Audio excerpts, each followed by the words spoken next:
この時間はマンチェスターユナイテッド対フランス、詰めかけています。今日のゲームでも期待しちゃいますよね。はい、どうやって彼の守備を突破するかというのもこの試合の見どころになりそうですね。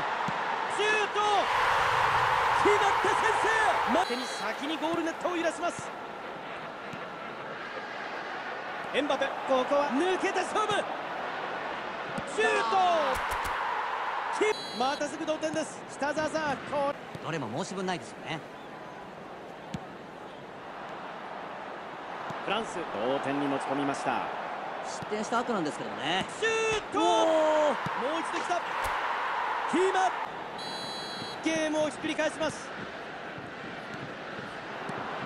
グリーズマン、いやーよく反応しましたね。これはポジショニングが良かったですよね。セカンドボールへの反応はあらかじめ予想しておかないと反応できないですからね。イメージ通りだったんじゃないですかね。グリーズマン、今日2点目のゴールです。シュートでした。ディフェンスラインの背後ですよね。チャンスありますよね。リュカ・エルナンデス、ここは読んでいました。スペースへカウンターですよ。グリーズマン、中折り返した、シュートきた、追加点、フランスで続けのゴール、指導。さあフランス2点差にリードを広げてリスタートです。いや止まらないですよね、この勢い。さっきのゴールをきっかけにシュート、いや追加点、フランス決めてきました。これは合いません。実にゴールを重ねて折り返します。3点をリードして後半へと続きます。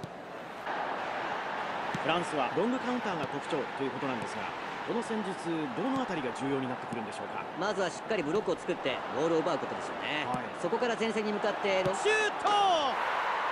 決まった、追加点、フランスリード。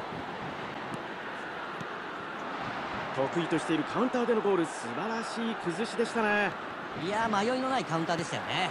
奪ってからの展開も早かったですし、ちょっと相手はついてこれなかった感じですかね。どうだこのシュート、きた、マンチェスターユナイテッドからのカウンターでしたが、いかがでしょう。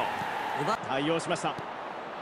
グリーズマンへ、グリーズマン、スペースを狙った。このボールは16分でいい形ですよ。頭、いや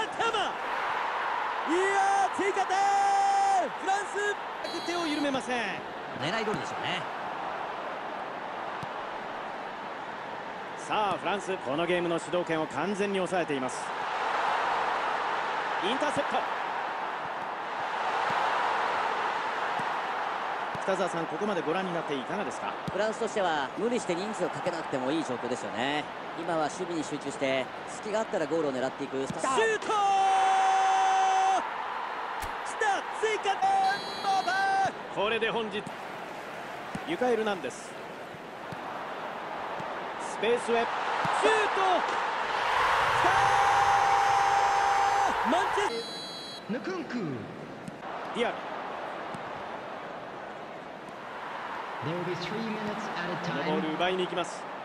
アディショナルタイムは3分という表示です。おっとこれはカウンターいきますね。裏へ届くか、ジュール組んで流れを止めます。